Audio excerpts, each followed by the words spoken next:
আসসালামু আলাইকুম। আমি আজ আলু দিয়ে বেগুন দিয়ে সরপুঁটি মাছ রান্না করব। আলুটা গালাবার জন্য দিয়ে দিছি কড়াইতে, একটু হলুদ, লবণ, একটু ধনিয়ার গুঁড়ো দিয়ে বসায় দিলাম, সামান্য একটু আদা রসুন দিয়েছি, ঢেকে দিচ্ছি।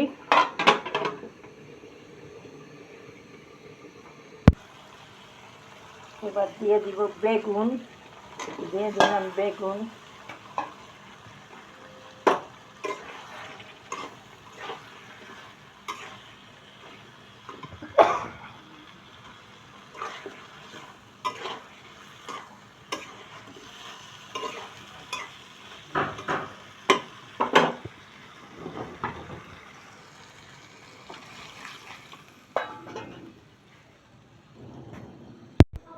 ঝোল দিয়ে দিলাম।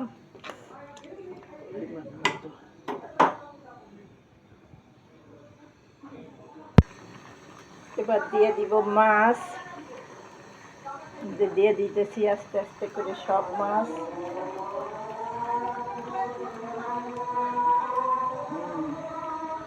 হয়ে গেল মাছ দেওয়া।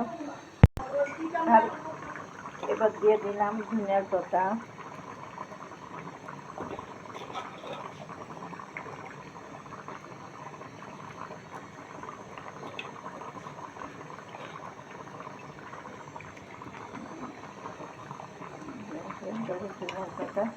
তরকারিও আমার হয়ে গেছে।